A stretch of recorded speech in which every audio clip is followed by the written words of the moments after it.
So hello everyone, let me discuss you about the process of probation system. So what is probation? Probation mo na siyang isa ka opportunity nga mahatagan og ikaduhang higayon ang usa ka tawo nga naka-violate sa isa ka balaod.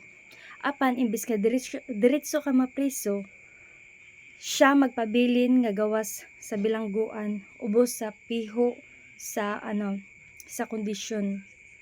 And then conviction and sentence. The individual is found guilty and sentenced.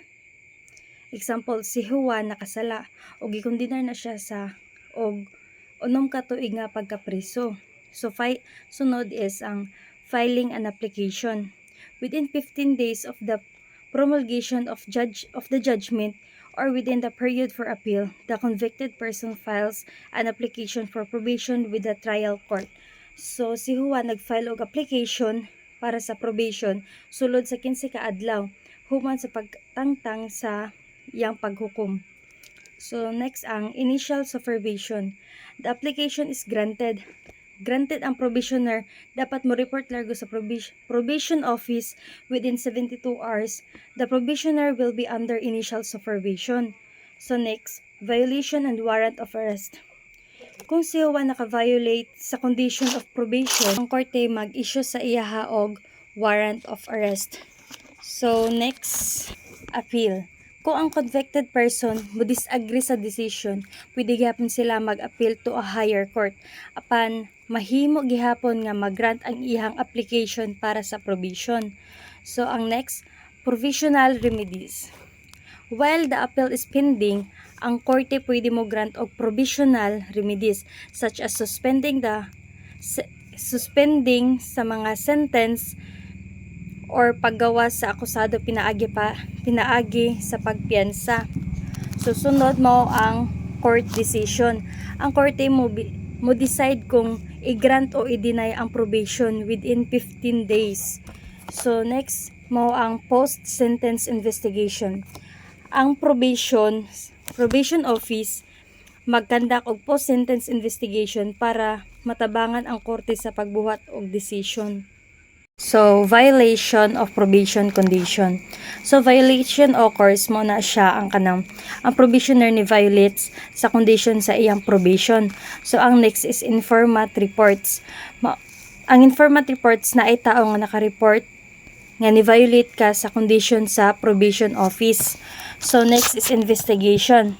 Ang investigation mao ang supervising probation officer magkandak og investigation. This includes fact-finding og i-verify ang truthfulness of the allegations. So, next ang violation report. Ang probation officer mag-andam og report sa violation og isubmit kini para sa pag-review ug pag-approve sa Chief Probation Officer. So next ang warrant of arrest. Ang warrant of arrest mo na siya ang korte mag-issue og warrant of arrest para sa probationer. Kung ni-violate siya sa mga conditions para mo approvean siya sa pag-approve sa probation. So summary hearing. A summary hearing is held ang probationer na ay katungod nga mahibal-an ang mga sumbong to have a legal counsel and possible nga makapost siya og bill.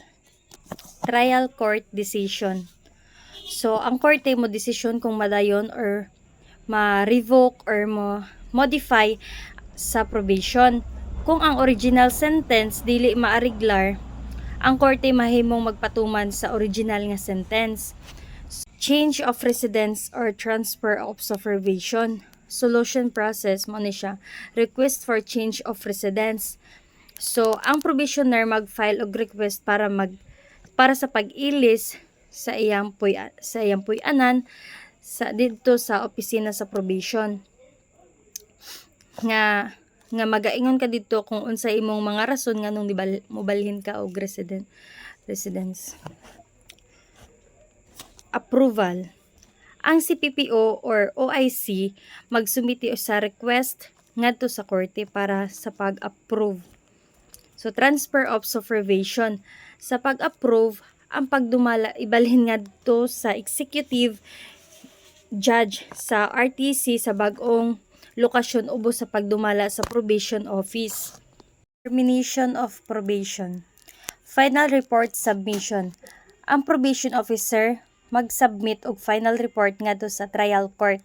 This must be done before the probation period ends. Ang timing magdepende sa new law or old law applies.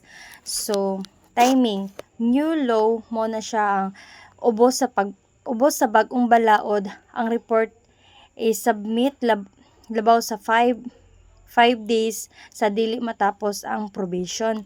So, ang old law, mao na siya, ubos sa daang balaod, ang report is submit labaw sa 30 days sa dili pa mahuman ang probation. Sunod, ang alternative name. Ang final report, gitawag po na siya nga termination report. So, trial court review. Ang korte mag-review sa final report. So, termination order. Ang korte mag-issue og termination order. This order has 2 key effects. Mao ang restoration of rights. Mo na siyang pinakauna. Ang tanan civil o political rights nga nawala o gisuspende atol sa probation, ibalik na siya. So, ang ikaduha is extinguishment of liability. So, mao ni siya ang kriminal nga responsibilidad sa probationer kompleto nga nawala. So, next, ang probation office actions. Ang probation office magsira sa kaso sa probation o ma-hide na tanan record niya didto nga na siya'y kaso. Pero, kung mubuhat pa siya usab, mautingkayan gyapon na siya. So, that's all. Thank you.